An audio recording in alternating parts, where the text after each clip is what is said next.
G3 media morning bulletin కు స్వాగతం. దేశ భవిష్యత్తు నిర్మాణమన్న సీఎం రేవంత్ రెడ్డి, విద్యా మౌలిక వస్తుల బలోపేతం, ప్రతి విద్యార్థికి నాణ్యమైన విద్యే లక్ష్యం, తెలంగాణను విద్యారంగంలో అగ్రస్థానంలో నిలపాలన్న సంకల్పం.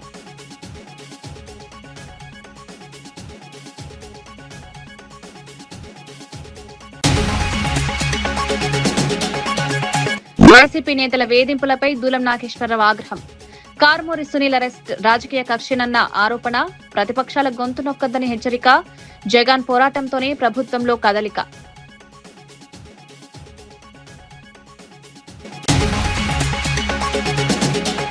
విద్యార్థుల విజయమే ప్రభుత్వ లక్ష్యమన్న పొన్నం. విద్యా సంస్కరణలో అందరూ భాగస్వాములు కావాలని పిలుపు, వెనుకబడిన వర్గాల విద్యార్థులు రాణించాలని ఆకాంక్ష, నాణ్యమైన విద్యతో భవిష్యత్తు నిర్మాణం.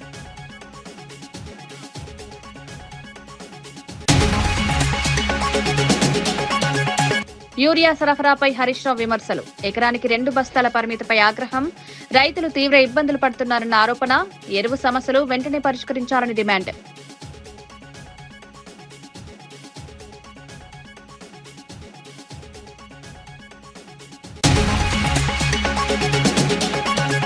గిరిజన అభివృద్ధికి ప్రభుత్వం కట్టుబడి ఉందన్న బొజ్జిరెడ్డి, గిరిజన ప్రాంతాల్లో సంక్షేమ కార్యక్రమాల పరిశీలన, విద్య, వైద్యం సద్వినియోగం చేసుకోవాలన్న సూచన, గిరిజన జీవన ప్రమాణాల మెరుగుదలకు చర్యలు. దేశ భవిష్యత్తు తరగతి గదుల్లోనే రూపుదిద్దుకుంటుందని ముఖ్యమంత్రి రేవంత్ రెడ్డి అన్నారు. విద్యా మౌలిక వసతులను బలోపేతం చేసి విద్యార్థులకు మెరుగైన అవకాశాలు కల్పించాల్సిన అవసరం ఉందని పేర్కొన్నారు. పాఠశాలల అభివృద్ధి, తరగతి గదుల సౌకర్యాల పెంపు, ప్రతి విద్యార్థికి నాణ్యమైన విద్య అందించడంపై ప్రభుత్వం దృష్టి సారించిందన్నారు. విద్యపై పెట్టుబడి పెట్టడం అంటే దేశ భవిష్యత్తుపై పెట్టుబడి పెట్టినట్లని వ్యాఖ్యానించారు. విద్యార్థుల ప్రతిభను వెలికితీసేలా ఆధునిక సౌకర్యాలు కల్పించేందుకు చర్యలు తీసుకుంటున్నామని తెలిపారు. సమాన అవకాశాలతో ప్రతి విద్యార్థి ఎదగాలని ప్రభుత్వం ఆకాంక్షిస్తోందన్నారు. విద్యా సంస్కరణల ద్వారా తెలంగాణను విద్యారంగంలో అగ్రస్థానంలో నిలపాలన్నదే తమ లక్ష్యమని స్పష్టం చేశారు. భవిష్యత్తు కోసం మొదటి తెలంగాణ రాష్ట్రాన్ని దేశంలోనే నెంబర్ 1 గా నిలబెట్టడానికి విచ్చేసిన తెలంగాణ రాష్ట్ర గవర్నర్ శ్రీ శివప్రతాప్ శుక్లా గారికి స్వాగతం పలుకుతూ విద్యార్థులందరినీ నిలబడి గవర్నర్ గారికి పెద్ద ఎత్తున చప్పట్లతో స్వాగతం పలకాల్సిందిగా విజ్ఞప్తి చేస్తున్నా.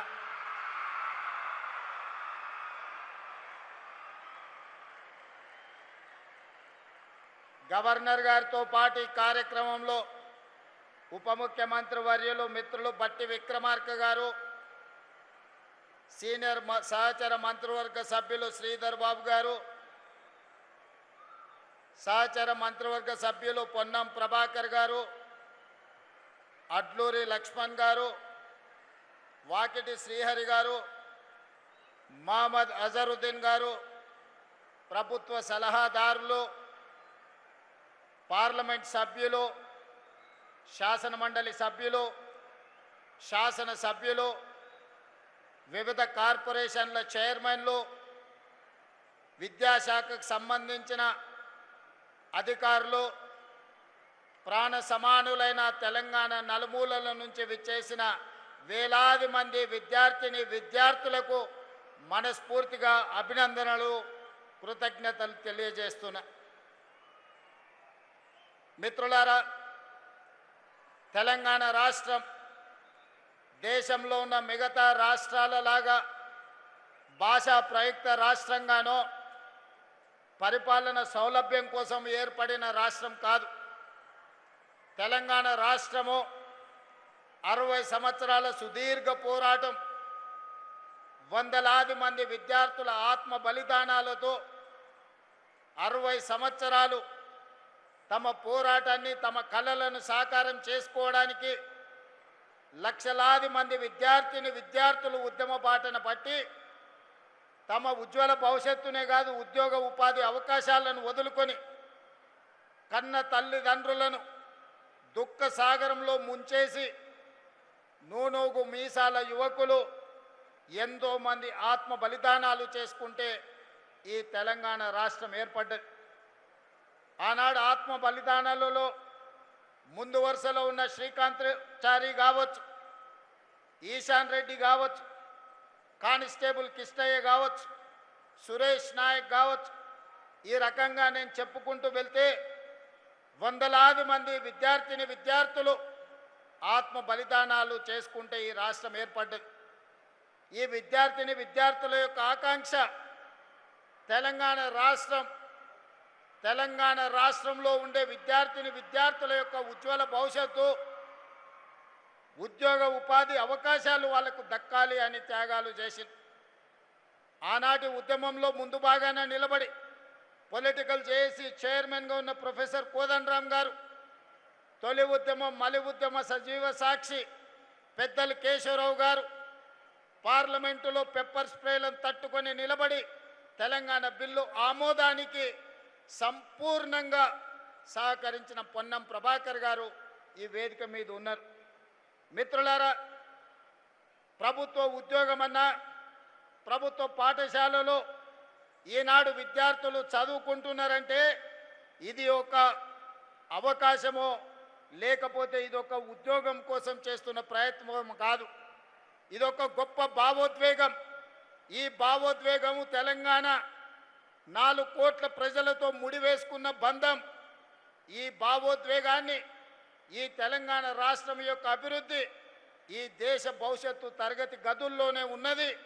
ఈ తరగతి గదులను పునరుద్ధరించాలి. విధ్వంసం అయిపోయిన తెలంగాణ విద్యాశాఖను ఈనాడు వికాసం వైపు నడిపించాలని రాష్ట్ర ప్రభుత్వం నిర్ణయం తీసుకొని సహచర మంత్రివర్గ సభ్యుల సహకారంతో ఈనాడు తెలంగాణ రాష్ట్ర ప్రభుత్వం తన బడ్జెట్లో 8.5% నిధులను కేటాయించడం జరిగింది. 26,600 కోట్ల రూపాయలు. ముఖ్యమంత్రి రేవంత్ రెడ్డి నేతృత్వంలోని కాంగ్రెస్ ప్రభుత్వంపై బీఆర్ఎస్ ఎమ్మెల్యే కేపీ వివేకానంద తీవ్ర ఆరోపణలు చేశారు. గత 30 నెలల కాంగ్రెస్ పాలనలో దాదాపు 12,000 కోట్ల విలువైన ప్రభుత్వ భూములను విక్రయించారని విమర్శించారు. గతంలో 2010లో స్టేట్ బ్యాంక్ ఆఫ్ ఇండియాకు విక్రయించిన భూమిని ఇటీవల మరో ప్రైవేట్ కంపెనీకి మళ్లీ అమ్మారని ఆరోపించారు.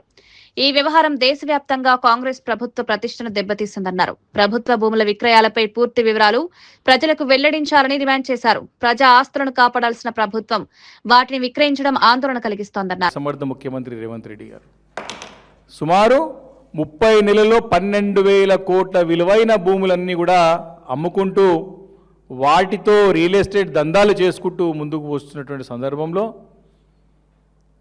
అమ్మిన భూమినే గతంలో 2010లో అప్పుడున్నటువంటి ప్రభుత్వం అమ్మిన భూమినే ఎస్బీఐకి ఇర్రివోకబుల్ మరి అన్కండిషనల్గా అమ్మిన భూమినే మళ్ళీ తిరిగి మరి ఈ గత నెలలోనే చూసినాం. మనం ఆ భూమిని మళ్ళీ అమ్మినట్టు ఈ వేలం ద్వారా అమ్మినట్టు చూసినాం.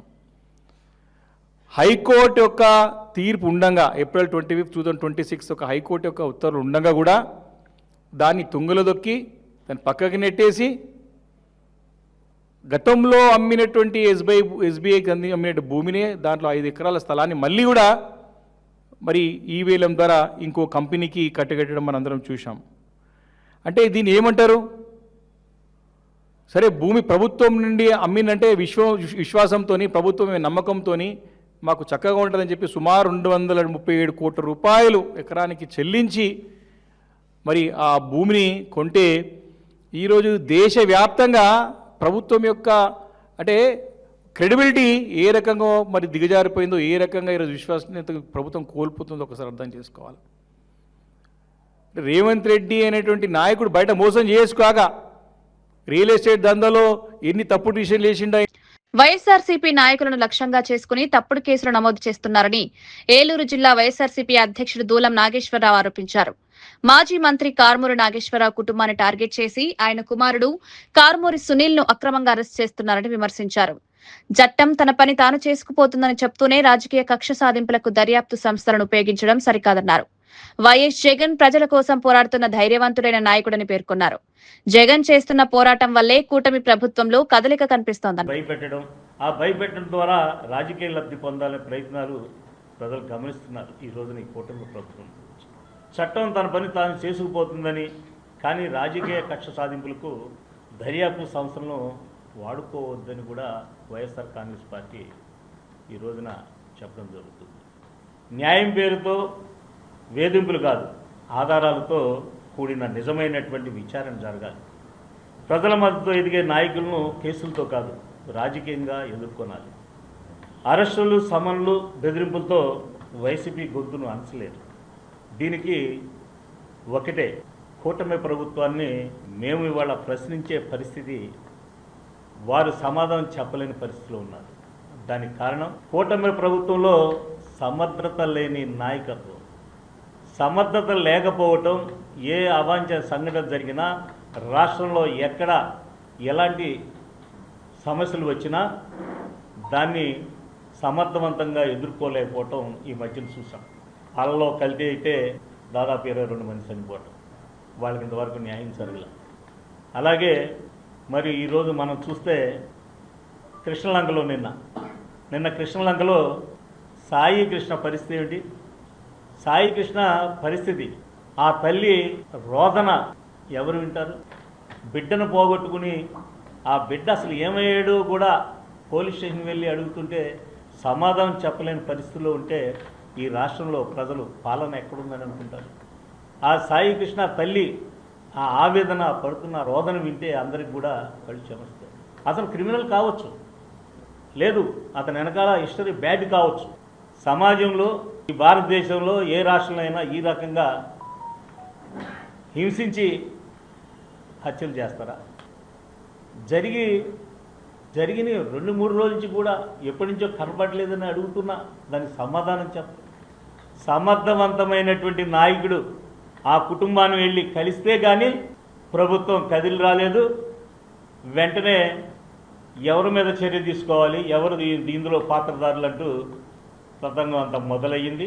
ఈరోజు ఉదయం ఏసీపీ ఆ తల్లిని కలిసి మరి వివరణ అడుగుతున్నాడు. అంటే ప్రభుత్వం పరిస్థితి ఎలా ఉంది? ఈ రాష్ట్రంలో ప్రజలకు అసలు ఎవరు? రానున్న గోదావరి పుష్కరాల నాటికి ఆలయాల అభివృద్ధి పనులను పూర్తి చేస్తామని దేవాదాయ శాఖ కమిషనర్ రామచంద్ర మోహన్ తెలిపారు. కలెక్టరేట్లో అధికారులతో నిర్వహించిన సమీక్ష సమావేశంలో ఆయన కీలక ఆదేశాలు జారీ చేశారు.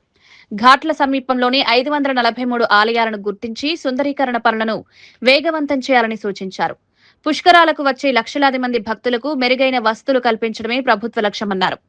ఆలయాల పరిసరాల్లో పరిశుభ్రత, తాగునీరు, మరుగుదొడ్లు, విశ్రాంతి సౌకర్యాల ఏర్పాటుపై ప్రత్యేక దృష్టి పెట్టాలని అధికారులను ఆదేశించారు.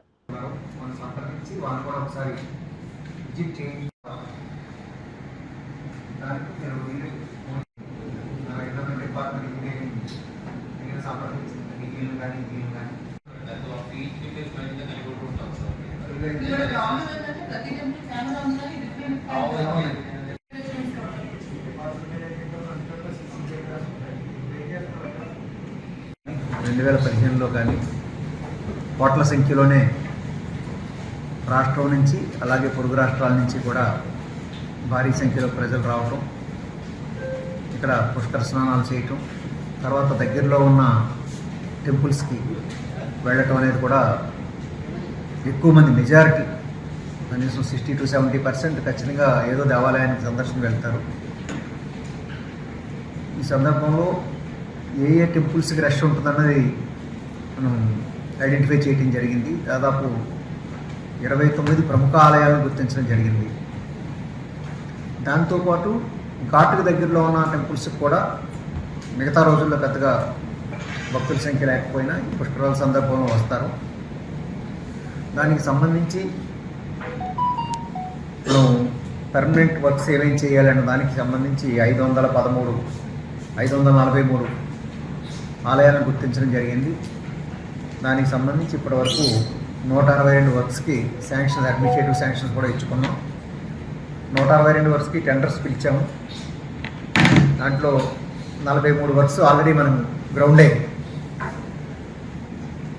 చేత ఈ పనులన్నీ కూడా మిగతా 543 వర్క్స్ కూడా టెండర్ ప్రాసెస్ కానీ వర్క్ కంప్లీషన్ కానీ మనం జూన్ ఉంటే ఏప్రిల్ కల్లా పూర్తి చేసుకునేలా మనం ప్లాన్ చేసుకున్నాం. ఆ రకంగా టైం లైన్స్ ప్రకారం అయిపోతుంది.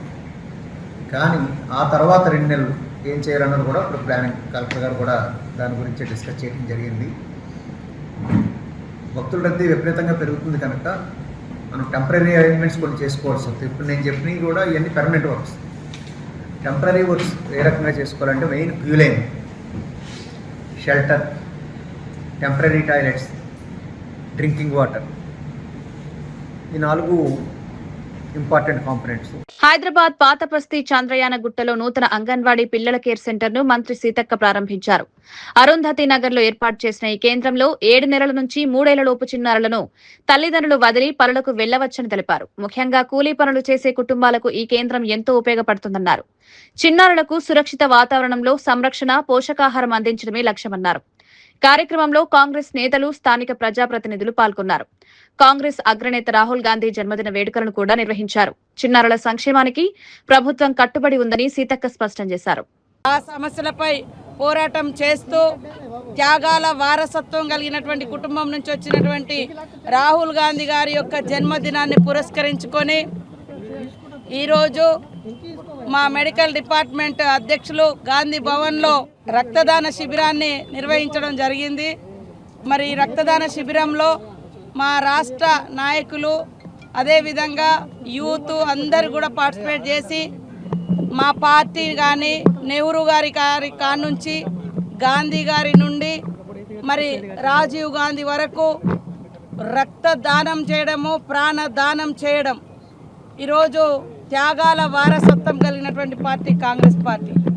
ఆ పార్టీ నాయకుడిగా, త్యాగాల వారసత్వాన్ని మోస్తున్నటువంటి మహానాయకుడిగా రాహుల్ గాంధీ గారి జన్మదినాన్ని పురస్కరించుకొని ఈరోజు పెద్ద ఎత్తున మా ప్రెస్ సోదరులు కానీ, ఇతర యువజన సోదరులు కానీ, మా కాంగ్రెస్ పార్టీ మెడికల్ డిపార్ట్మెంట్ కానీ ఈరోజు రక్తదాన శిబిరం నిర్వహిస్తే అద్భుతమైనటువంటి స్పందన వచ్చింది.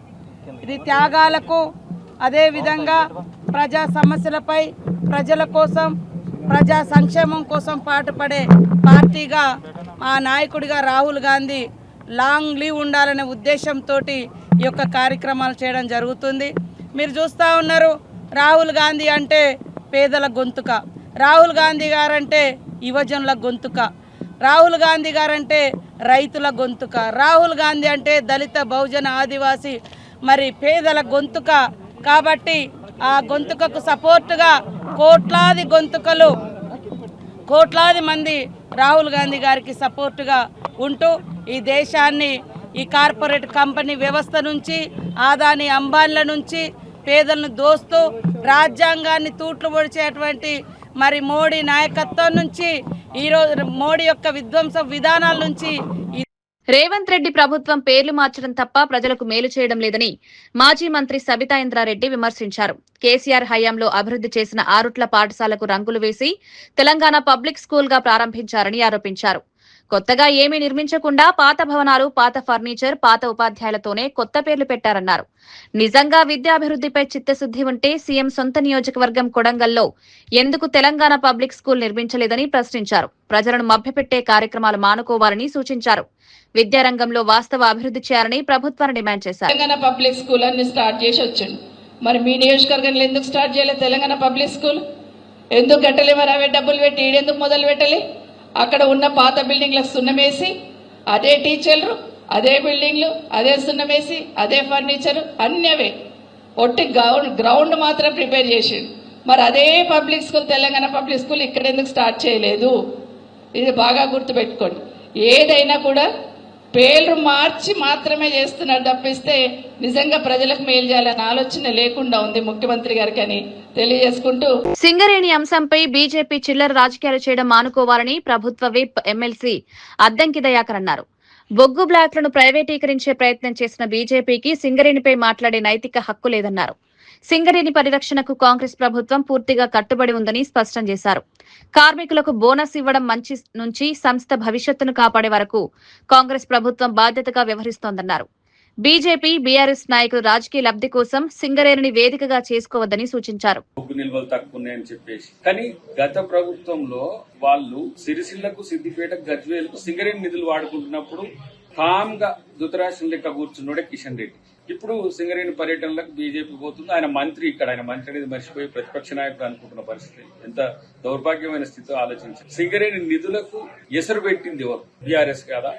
అప్పుడు బీజేపీ కామ్గా లేదా? మొన్నటిదాకా ఆయన హరీష్ రావు ఒక నాటకం ఆడింది, ఇప్పుడు కొత్తగా బీజేపీలో ఒక నాటకం ఆడుతున్న పరిస్థితి. అంటే మీరు కలిపి చేస్తున్న ప్రయత్నాలు అర్థం కావట్లేదు. అందుకని సింగరేణి కార్మికులను వీళ్ళను అడ్డుకోవాలని చెప్పి నేను విజ్ఞప్తి చేస్తాను. సింగరేణిని ఫిజిల్ అవుట్ చేసి సింగరేణి యొక్క భవితవ్యాన్ని మన ప్రశ్నార్థకం చేసిన వీళ్ళు 2 సంవత్సరాలకి సింగరేణిలో ఏమో జరిగిందని చెప్పేసి పోవడం వెనుక ఉన్న ఉద్దేశం ఏంటి? వాళ్ళిద్దరు రాజకీయ రాష్ట్రమిత్రులు ఈయన చేసింది మళ్ళీ ఆరిపోవద్దని చెప్పి ఆయనకు తలగిచ్చేస్తారు. కాబట్టి అలా చాలా మంది సింగరేణి చుట్టూ రాజకీయాలు చేయడం వెనుక ఒక రాజకీయ లబ్ధి చూసుకుంటారు. రేపు ఎన్నికలు జరిగితే అక్కడ లబ్ధి పొందాలనే ఉద్దేశం తప్పితే మరొకటి కాదు. కాబట్టి నేనేమంటున్నానంటే ప్రైవేటు పరం చేయడానికి బీజేపీ ప్రభుత్వం చేస్తుందా లేదా అనేది కిషన్ రెడ్డి సమాధానం చెప్పాలి. సింగరేణి అసలు బొగ్గు నిల్వల్ని మొత్తమే ప్రైవేట్ కంపెనీలకు తన సొంత మనుషులకు కట్టబెట్టాలని చూసిన బీజేపీకి సింగరేణి బొగ్గు మీదనో బొగ్గు నిల్వల మీదనో ప్రశ్నించే నైతికత ఉందా? ఆత్మపరిశీలన చేసుకోండి. కాబట్టి అలా ఏదో రోజుకో కార్యక్రమం ఉండాలి కాబట్టి మనమేడ వెనకబడిపోతాము బీఆర్ఎస్ కంటే అని చెప్పేసి మీరు పోయినా వాళ్ళు పోయినా మీరిద్దరు కలిసిపోవడానికి చేసే ప్రయత్నాలు తప్పితే మీరు కొత్తగా చేసేది ఏం లేదని నేను తెలియజేస్తున్నా. అన్నిటికంటే ముఖ్యంగా నేను అంటున్నా ప్రైవేట్ పరం చేసే కుట్రలను తిప్పికొట్టింది కాంగ్రెస్ పార్టీ. సింగరేణిని ఈ రోజు ఆదుకుంటున్నది కాంగ్రెస్ పార్టీ. సింగరేణి కార్మికులకు బోనస్ రైతుల జీవితాలతో కేంద్ర రాష్ట్ర ప్రభుత్వాలు ఆడుకుంటున్నాయని మాజీ మంత్రి హరీష్ రావు మండిపడ్డారు. ఎకరానికి 2 యూరియా బస్తాలు మాత్రమే ఇస్తామని ప్రభుత్వం కొత్త సర్క్యులర్ జారీ చేసిందని విమర్శించారు. అందులో కూడా ఒక బస్తా ఈ నెలలో, మరో బస్తా వచ్చే నెలలో ఇస్తున్నారన్నారు. కేసీఆర్ హయాంలో రైతులకు యూరియా ఇంటి వద్దకే చేరే విధంగా వ్యవస్థ ఉండేదని గుర్తు చేశారు. ఇప్పుడు రైతులు తీవ్ర ఇబ్బందులు ఎదుర్కొంటున్నారని తెలిపారు. వ్యవసాయానికి అత్యవసరమైన ఎరువుల సరఫరాలో ప్రభుత్వం విఫలమైందన్నారు. రైతుల సమస్యలను వెంటనే పరిష్కరించాలని డిమాండ్ చేశారు. తిరగాలన్నట్టు యాప్ కోసం నిన్న మా ఎంపీపీ శ్రీకాంత్ రెడ్డి చెప్తుండు. ఆయనకు యూరియా బుక్ చేసుకోవాలంటే యాప్ మీద వాళ్ళ బాపో దిక్కు, అమ్మో దిక్కు, కొడుకో దిక్కు, ఆయనో దిక్కు, 4 ఫోన్లు పట్టుకొని 3 గంటలు కొట్టంగా 2 బస్తాలు దొరికినాయట. 2 బస్తాల యూరియాకి ఇంట్లో 4 ఫోన్లు పట్టుకొని కొట్టంగా దలుగుతుంది లాటరీ తగిలినట్టు. అది 2 బస్తాలు. అంటే ఇవాళ ఎకరాకు 2 బస్తాలే యూరియా ఇస్తామంటే ఏంది? కేంద్ర రాష్ట్ర ప్రభుత్వాలు రైతులంటే ఎందుకు ఇంత చిన్న చూపు? ఇవాళ ఇంతమంది ఎంపీలను గెలిపించి రాష్ట్రంలో అధికారంలోకి ఇస్తే మీరు యూరియా ఇచ్చే తెలివి కూడా లేదా మీకు? కేసీఆర్ గారు ఉండగా ఆటో డ్రైవర్కి చెప్తే ఇంటికాడ వచ్చి యూరియా వేసిపోయింది కదా. ఇవాళ 2 బస్తాలే ఇస్తారట. మా చిన్నకోడూరు మండలం మొత్తం మిర్చి పండుతుంది, కొంత నంగనూరులో కూడా మిర్చి పండుతుంది. రాష్ట్రంలో అనేక చోట్ల మిర్చి వేస్తారు. వరంగల్లో కానీ, ఖమ్మంలో కానీ చాలా జిల్లాల్లో వేస్తారు. మిర్చి రైతులు ఎకరానికి 6 బస్తాల యూరియా వాడతారు, 5-6 బస్తాల యూరియా వాడతారు. నువ్వు 2 సంచులు ఇస్తే మరి మిగతా 4 సంచులకి అడిగి పోవాలి. మెదక్ జిల్లా వెల్దుర్తి మండలంలో పర్యటించిన నర్సాపూర్ ఎమ్మెల్యే వాకిటి సుంచా లక్ష్మారెడ్డి పలు అభివృద్ది కార్యక్రమాల్లో పాల్గొన్నారు. ఉపాధి హామీ పథకం నిధులతో నిర్మించనున్న పాఠశాల ప్రహరీ గోడను భూమి పూజ చేశారు. అనంతరం విద్యార్థులకు మధ్యాహ్న భోజన పథకం వడ్డించి నాణ్యమైన ఆహారం అందించాలని సిబ్బందికి సూచించారు. సీసీ రోడ్డు నిర్మాణ పనులను ప్రారంభించిన అనంతరం మీడియాతో మాట్లాడారు. రైతులకు యూరియా సరఫరా చేయడంలో ప్రభుత్వం విఫలమైందని విమర్శించారు. యూరియా యాప్లలో కాకుండా నేరుగా దుకాణాల్లో అందుబాటులో ఉంచాలని డిమాండ్ చేశారు. భూములు లేవు, ఆల్రెడీ మనకంతా కూడా పొల్యూట్ అయిపోయినాయి. దానిలో పండించుకోవాలంటే కంపల్సరీ యూరియా ఇవన్నీ అవసరమే. కాబట్టి యూరియా సప్లై చేయడం చేతగాక ఈరోజు రైతులకు సంబంధించి మీరు తక్కువ వేసుకోండి యూరియా తక్కువ వేయండి అని చెప్పేసి మాట్లాడుతూ ఉంది తప్ప గతం నుంచి కూడా వస్తుంది కదా ఇది. మరి ప్రభుత్వాన్ని మేము డిమాండ్ చేస్తామన్నా మరి ఖచ్చితంగా సీడ్స్ అందుబాటులో ఉంచాలా, ఫర్టిలైజర్స్ యాప్లో కాకుండా షాప్లో ఉంచాలా, అదేవిధంగా మనకు బోనస్ ఇవ్వాలి ఇమ్మీడియట్గా, మళ్ళీ అదేవిధంగా పంటకు సంబంధించినటువంటి అన్ని ఏర్పాటు రైతు బంద్ చేయాలి, మరి అదేవిధంగా పండించినటువంటి దానిని కొనుక్కోవాలి. ఇంతనే కొంటామని చెప్పేసి గీత గీసుకొని గీసుకొని కూర్చుంటే చెల్లదు అని చెప్పేసి కూడా ఈ సందర్భంగా హెచ్చరిస్తూ అన్ని విధాలుగా కార్యక్రమాలు చేయాలి. ఈరోజు నేను అడుగుతున్నాను, కాంగ్రెస్ పార్టీకి సంబంధించి అన్ని మేమే చేస్తున్నాం అంటున్నారు. అన్ని మేమే చేస్తున్నాం అని చెప్పేసి చెప్పేటువంటి మీరు ఉపాధి హామీ పథకం మీద ఈరోజు గ్రామాల్లో నిధులు వస్తున్నాయంటే ఆ గ్రామానికి సంబంధించిన వాళ్ళు కూలీలు కష్టపడితే వచ్చినటువంటి నిధులు రాష్ట్రం నుంచి ఏమేస్తున్నారు చెప్పండి. ఇప్పుడు మళ్ళీ జూలై 1 నుంచి బీజీ రామ్జీ అని చెప్పేసి ప్రభుత్వం ఉపాధి హామీ పథకం చేంజ్ చేసింది. రాష్ట్రానికి సంబంధించిన 60%, 40%, కేంద్రం 60% ఇవ్వాలట. మరి ఇవ్వండి ఫస్ట్, మీరు ఇస్తేనే మళ్ళీ వాళ్ళు రిలీజ్ చేస్తారంట. ఆ విధంగా ఎక్కువ నిధులు తీసుకురావడానికి ప్రయత్నం చేయండి తప్ప ఉన్న దాంట్లో వేస్తారు. మరి గండి కొడతామంటే మాత్రం ఇది. గిరిజనులు అన్ని రంగాల్లో ముందుండి ఆర్థికంగా ఎదగాలని రాష్ట్ర ఎస్టీ కమిషన్ చైర్మన్ సోళ్ల బొజ్జిరెడ్డి అన్నారు. చింతలపూడి, పోలవరం నియోజకవర్గాల్లో పర్యటించిన ఆయన గిరిజన ప్రాంతాల్లో అమలవుతున్న సంక్షేమ కార్యక్రమాలను పరిశీలించారు. జంగారెడ్డిగూడెంలో డాక్టర్ బిఆర్ అంబేద్కర్ గురుకుల పాఠశాలను సందర్శించి విద్యా సౌకర్యాలపై ఆరా తీశారు. ప్రాంతీయ ఆసుపత్రిలో వైద్య సేవలను పరిశీలించారు. అనంతరం గిరిజన కుటుంబాలను కలుసుకుని వారి సమస్యలను తెలుసుకున్నారు. ప్రభుత్వం అందిస్తున్న విద్య, వైద్యం రాయితీలను గిరిజనులు సద్వినియోగం చేసుకోవాలని సూచించారు. గిరిజన ప్రాంతాల అభివృద్ధికి కూటమి ప్రభుత్వం బాసటగా నిలుస్తోందన్నారు.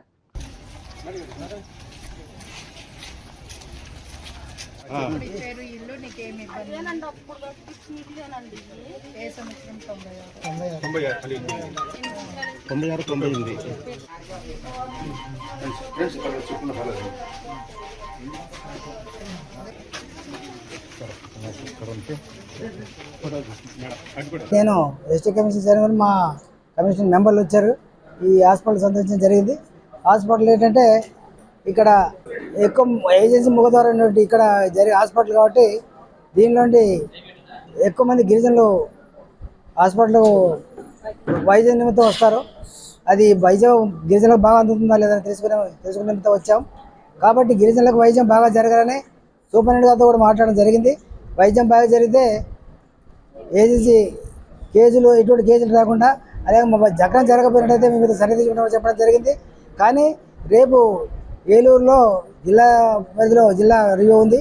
రివ్యూ విషయం వచ్చినప్పుడు ఈ విషయాలన్నీ మాట్లాడి చర్చించి మీ మీడియా మిత్రులందరికీ రేపు తెలియజేయడం జరుగుతుంది. హాస్టల్స్, ఆశ్రమ స్కూల్స్ వాటి యొక్క స్థాయి తగ్గింపు జరిగిందని ఇంతగా చూసాం. అది ప్రభుత్వం దృష్టిలో ఉంది. ప్రభుత్వం దృష్టికి తీసుకెళ్తాం. ఖచ్చితంగా తీసుకెళ్ళి మనం ఎప్పుడైతే యథాస్థానం వచ్చే విధంగా పరిష్కారం తీసుకెళ్ళాలని అనుకుంటున్నాను నేను మా కమిటీ సభ్యులుగానే. కాబట్టి ఖచ్చితంగా స్కూల్స్ యథావిధిగా జరిగే విధంగా సరైన అధికారులకు తెలియజేస్తాం. స్కీమ్స్ అయితే ఉన్న స్కీమ్లు కేంద్ర ప్రభుత్వం కానీ రాష్ట్ర ప్రభుత్వం కొత్త స్కీమ్లు ఇస్తున్నారు. ప్రతి అధికారులు వాటి మీద పబ్లిక్ తెలియజేస్తే తెలియదండి. అది ఉన్నాయి, కొత్త స్కీమ్లు అయితే వస్తున్నాయి. రాహుల్ గాంధీ జన్మదినాన్ని పురస్కరించుకుని గాంధీ భవన్ లో ఎన్ఎస్యుఐ డాక్టర్స్ సెల్ ఆధ్వర్యంలో రక్తదాన శిబిరం, జాబ్ మేళా నిర్వహించారు. ఈ కార్యక్రమంలో పాల్గొన్న భువనగిరి ఎంపీ చామల కిరణ్ కుమార్ రెడ్డి మాట్లాడుతూ రాహుల్ గాంధీ ప్రజా సమస్యల కోసం నిరంతరం పోరాడుతున్న నాయకుడన్నారు. భారత్ జోడో యాత్ర ద్వారా దేశ ప్రజల సమస్యలు తెలుసుకుని వాటి పరిష్కారానికి కృషి చేస్తున్నారని పేర్కొన్నారు. ఆయన జన్మదినం సందర్భంగా సేవా కార్యక్రమాలు నిర్వహించడం అభినందనీయమన్నారు. యువతకు ఉపాధి కల్పించేందుకు జాబ్ మేళా ఉపయోగపడుతుందని తెలిపారు. ప్రయత్నం అనిల్ యాదవ్ గారు రాజ్యసభ సభ్యులు కూడా తీసుకుర్రు. ఇంత మంచి కార్యక్రమాలు ఈరోజు గాంధీ భవన్లో, ఎందుకంటే ముఖ్యంగా మీ అందరికీ తెలుసు రాహుల్ గాంధీ గారు ఒక స్వచ్ఛందమైనటువంటి నాయకుడు. ఒక స్వచ్ఛందమైన ఆలోచనతోటి భారతదేశంలో ఉన్న యువతను, భారతదేశంలో ఉన్నటువంటి ఆర్థిక పరిస్థితి గురించి మీరు ఈ మధ్యకాలంలో చూస్తుర్రు. ప్రతి విషయం మీద ఆయన పార్లమెంట్లో గలమిప్పడమే కాకుండా గత 2014 తర్వాత భారతదేశంలో జరుగుతున్నటువంటి ప్రతి విషయాన్ని కూడా ప్రజల మధ్యనికి తీసుకొచ్చే ప్రయత్నం చేస్తున్నటువంటి వ్యక్తి. భారత్ జోడో యాత్ర పెట్టి భారతదేశ వ్యాప్తంగా కూడా ప్రజా సమస్యలను ప్రత్యేకంగా తెలుసుకోవాలన్న ఉద్దేశంతో 4000 పైచిలకు కిలోమీటర్లు నడిచి ప్రజా సమస్యల్ని. విద్యా సంస్కరణల విజయానికి ప్రభుత్వం మాత్రమే కాకుండా ప్రతి విద్యార్థి భాగస్వామి కావాలని మంత్రి పొన్నం ప్రభాకర్ అన్నారు. ముఖ్యమంత్రి రేవంత్ రెడ్డి విద్యకు అత్యధిక ప్రాధాన్యమిస్తున్నారని పేర్కొన్నారు. ఎస్సీ, ఎస్టీ, బీసీ, మైనారిటీ విద్యార్థులు పోటీ ప్రపంచంలో ఉన్నత స్థానాలు అధిరోహించాలని ఆకాంక్షించారు. విద్య ద్వారానే సామాజిక, ఆర్థిక అభివృద్ధి సాధ్యమవుతుందన్నారు. ప్రభుత్వం అందిస్తున్న అవకాశాలను విద్యార్థులు సద్వినియోగం చేసుకోవాలని సూచించారు. నాణ్యమైన విద్య ద్వారా భవిష్యత్తు తరాలను బలోపేతం చేయడమే ప్రభుత్వ లక్ష్యమన్నారు. ప్రతి విద్యార్థి తన ప్రతిభను నిరూపించుకునేలా విద్యా వ్యవస్థను తీర్చిదిద్దుతామని తెలిపారు. ప్రాధాన్యత ఇస్తా ఉన్నారు కాబట్టి విద్యార్థులారా, ఈ పోటీ ప్రపంచంలో మీకు మీరే అందరం కూడా వేదిక మీద ఉన్నటువంటి వాళ్ళం, ప్రభుత్వ పాఠశాలలో చదివిన వాళ్ళమే. కాబట్టి ఈ పోటీ ప్రపంచంలో మీరు కూడా ఉన్నత స్థానాలు అధిరోహించాలని ఆకాంక్షిస్తూ మీ అందరికీ శుభాకాంక్షలు. ఈ విద్యా సంవత్సరం మీ జీవితంలో గొప్ప మార్పు, ఉన్నత శిఖరాలు అధిరోహించడానికి ఒక ప్రారంభంగా ఉండాలని కోరుకుంటూ అందరూ నమస్కారం చెప్తూ సెలవు తీసుకుంటా ఉన్నాను.